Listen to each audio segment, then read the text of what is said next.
राज्य में चुनाव आयोग की फुल बेंच की मौजूदगी के बीच पहले वोटर फिर वोट के नारे को सामने रखकर वोटाधिकार बचाओ नागरिक मंच ने राष्ट्रीय राजमार्ग जाम कर विरोध प्रदर्शन किया। सूत्रों के मुताबिक मंगलवार को संगठन की बांकुड़ा एक शाखा समिति की ओर से बांकुड़ा पुरुलिया राष्ट्रीय राजमार्ग 60 पर दिन के व्यस्त समय में यह अवरोध किया गया, जिस कारण कई यात्री और मालवाहक वाहन सड़क पर ही फंस गए। अवरोध करने वाले वोटाधिकार बचाओ नागरिक मंच के सदस्यों ने आरोप लगाया है कि एसआईआर के नाम पर आम लोगों को अनावश्यक रूप से परेशान किया जा रहा है। उनका कहना है कि सभी जरूरी दस्तावेज जमा करने के बावजूद भी राज्य के लगभग 60 लाख मतदाताओं के नाम अब तक विचाराधीन स्थिति में है।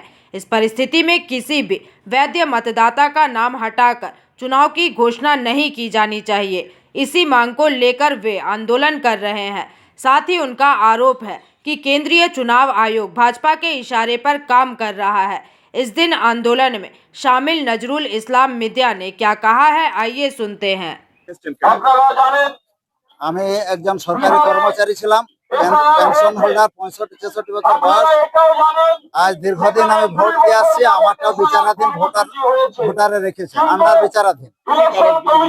না, আমি কোনো কারণ বুঝতে পারছি না। এর আগে যেসব নোটিশ করেছিল সেসব আমি জবাব দিয়েছি, সে নোটিশ আবার যে কাগজ পেয়েছে সেগুলো দিয়েছি। তারপরেও এবারে যে ভোটার লিস্টে বিচারাধীন আমি আছি। আপনারা কি চাইছেন? আমরা চাইছি যে কোনো ভোটার যেন বিচারাধীন না থাকে, প্রত্যেক বৈধ ভোটার হোক, বৈধ ভোটারে যেন কেউ বাদ না যায়। আজকে আপনারা পথ অবরোধে নেমেছেন, আমরা অনলি ফর মুসলিম, যারা বেশি করে মুসলিমদের ভোটার। আজকে আমরা ভারতবর্ষের যে নির্বাচন কমিশন, এই নির্বাচন কমিশন এসআইআর এর নামে বৈধ ভোটারদের ভোটার তালিকা থেকে বাদ দিয়ে তাদের ভোটাধিকার কেড়ে নেওয়ার যে ভিন্ন চক্রান্ত, সেই চক্রান্তের বিরুদ্ধে আমরা পথে নেমেছি। কতজন মানুষ রয়েছে আপনাদের এই এলাকার গ্রামের এই এখনো পর্যন্ত লজিক্যাল ডিস্টেন্সে তাদের নাম এখন?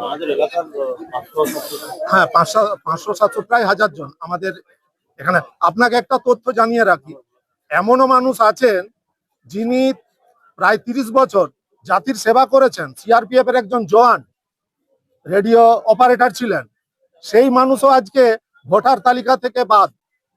একাধিক মানুষ আছে যারা পেনশন হোল্ডার, পারিবারিক পেনশন হোল্ডার, সেই ধরনের মানুষদেরও আজকে ভোটার তালিকা থেকে নাম বাদ।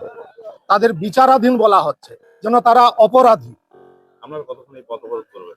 আমরা আমাদের এই বার্তা, আমাদের এই কণ্ঠ আমরা আমাদের জেলার নির্বাচনী যে সর্বোচ্চ আধিকারিক রয়েছে তার কাছে পৌঁছে দিতে চাই।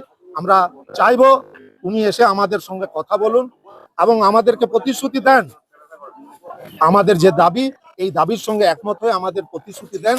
আমাদের যে দাবি কোনোভাবেই বৈধ ভোটারদের বাদ দিয়ে। আমার নাম ফিরদৌস আলম খান। बांकुड़ा से अनूप रॉय की रिपोर्ट, पीवीटीवी न्यूज।